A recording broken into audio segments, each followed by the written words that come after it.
it was early 2000s. Early 2000s, I was single, wasn't even thinking about marriage or kids. I was watching this movie that had me confused. It was called Taken with Liam Neeson. I was like, wait a minute, hold up. This dude's daughter gets kidnapped. He goes around the world to get his daughter back. Not just that, he offs every single bad guy to get his daughter back. When I was single, I didn't understand that. I have a daughter now. I understand that. I also understand another thing. If he had a son, wouldn't even been a movie. It would have been called He Gone.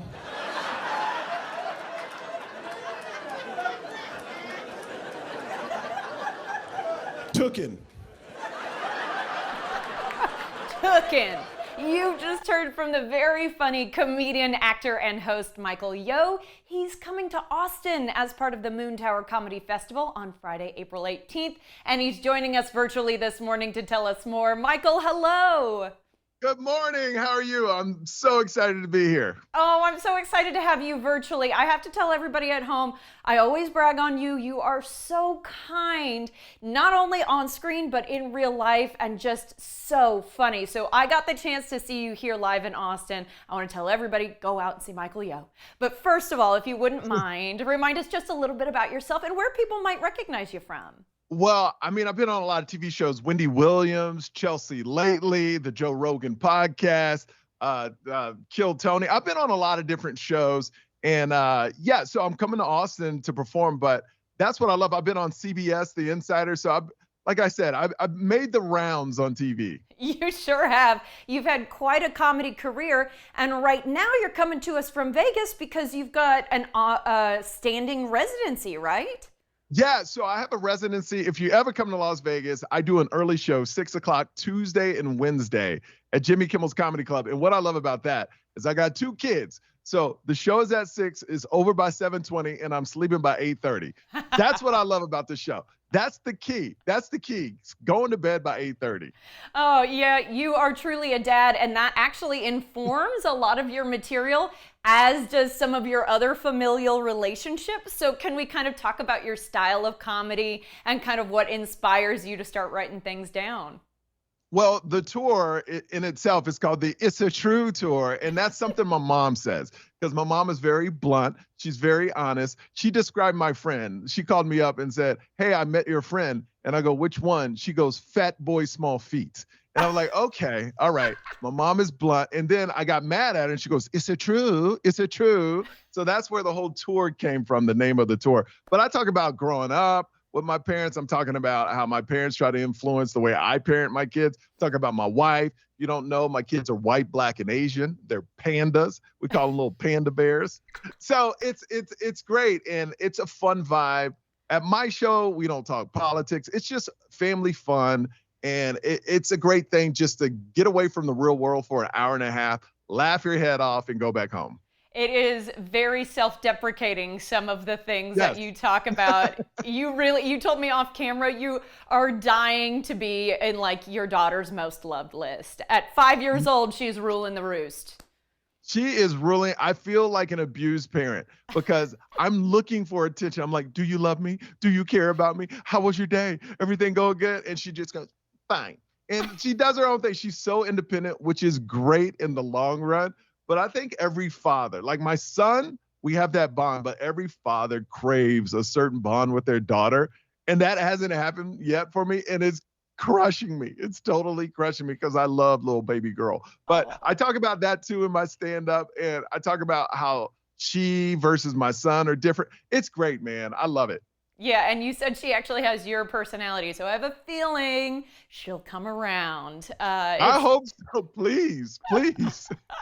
All right, let's talk a little bit about the Moontower Comedy Festival because it is a big deal. Can you just talk to us a little bit about the fest? I mean, boy, there's a lot of information. I mean, I've seen this Moontower Comedy Festival grow and grow and grow. This is my first year ever being a part. Thank you for having me.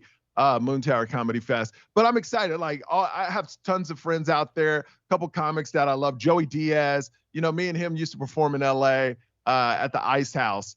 he would be in a small room and we would try out jokes and stuff like that. So it's great. Joey Diaz is doing shows. Josh Johnson was there doing shows. My friend Jay Morgan is out there. So a lot of comedians top of their game in one place at one time. That's what makes it so exciting. And we don't get to hang out a lot because a lot of times we perform and leave, but this is a great hang. In Austin, Texas, I used to be on the radio back in the late 90s in Austin, Texas on 96.7 KHFI. And my name was Johnny Blaze. They named me Johnny Blaze because they thought Michael Yo was too hip at the time. But yeah, I was a radio DJ in 5 years in Austin. That's when South by Southwest was a day. One day, just one day. It was crazy. So I love it. I love it. Oh, well, I think that now that you're saying it, I think that you've told me that you've had some history here in Austin, but I did not remember Johnny Blaze of all things. That is hilarious. Oh yeah, I was Johnny Blaze on 96.7 KHFI. I did nights and afternoons. Yeah, oh, this was like in 1996 to 2001. I mean, I'm old. So yeah, it was back then. So. And it was kind of peak time for radio as well. Was there anything during that period that you were like, man, I'm really making it now, or this was a really cool experience? Yeah, NSYNC, Backstreet Boys would come to town and I would interview them. That's what, I mean, it was like the epic boy band pop revolution, Britney Spears, etc. I mean, early 2000s, you know, it was great pop music.